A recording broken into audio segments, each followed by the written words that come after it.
Hey everyone, this is going to be a guide on how to upgrade your RC51 Hot Bodies taillights to a much brighter and safer LED unit. As you can see, the Hot Bodies taillights are dull and hard to see, especially in the daytime. Well, we are going to change all of that.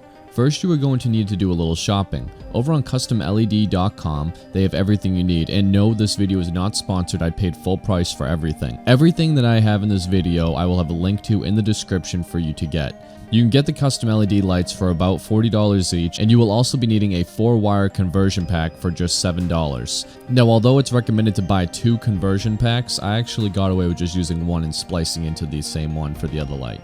It doesn't really matter what you decide to do, it's totally up to you. And finally, you can buy a turn signal relay. I got mine from TST Industries for about $20, but you can get them from pretty much anywhere. The TST one was the complete plug and play unit though, which is why I went with them.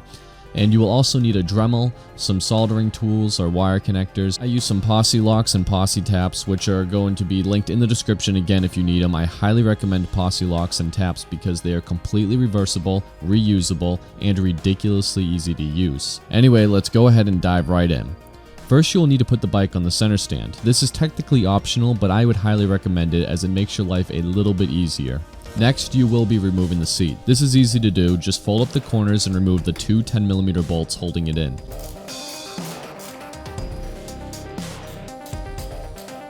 After that, the seat should just slide right out.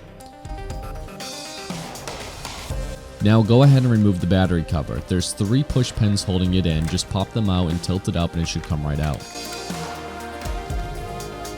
Now we have access to the battery. Go ahead and disconnect the battery completely. This is to avoid hurting your bike or yourself during the installation of the new brake lights. Next, you want to disconnect the old tail lights. As you can see with mine, the previous owner totally botched the wiring on this bike. Luckily, most of it is reversible. It is wise to label all the wiring before disconnecting it. Take note of which wires go where to the brake and turn signals. This will help a lot later on. Now let's get to removing the rear fairing. Technically, you could do this mod with the tail still on the bike, but I had a lot of cleanup I wanted to do with rerouting the wires while I was down there. Also, you are far less likely to break something if you have more room to work with. So to remove the tail, it's very easy. All you need to do is get a giant flathead screwdriver and remove the bolts on each side of the bike. Now we're going to remove the top bolts, which are held on with a 5mm Allen wrench. Remove both on each side.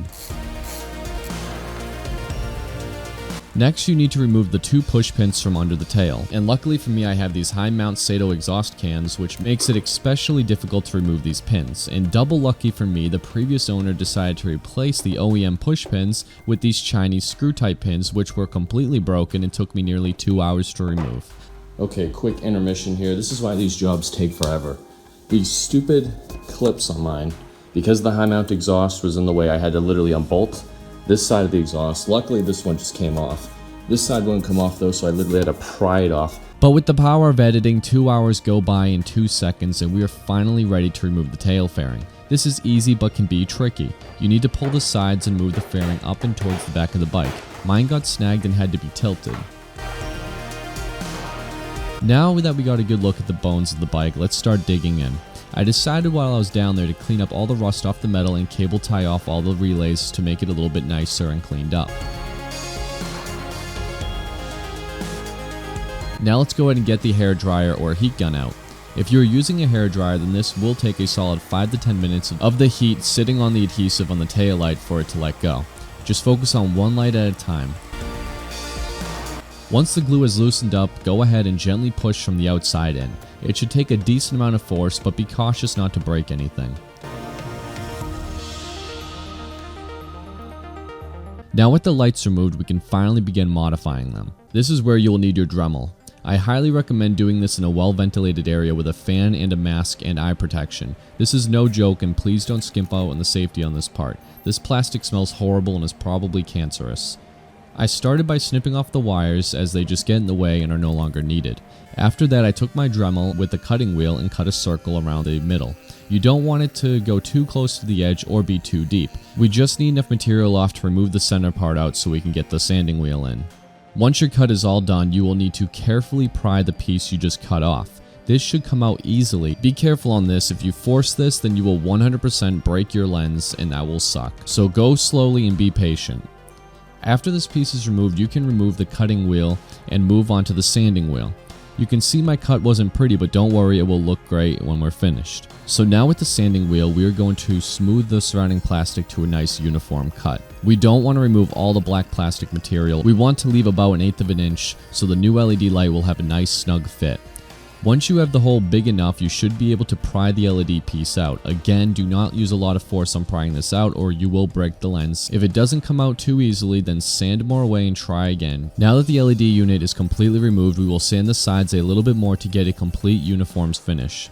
Also be sure to remove all the old pieces of plastic out of the housing, as now it is the only chance you'll get. Next, I'm going to test fit the new custom LED light in there, and it should fit in very snug, but be able to be pushed in by hand with a small amount of force.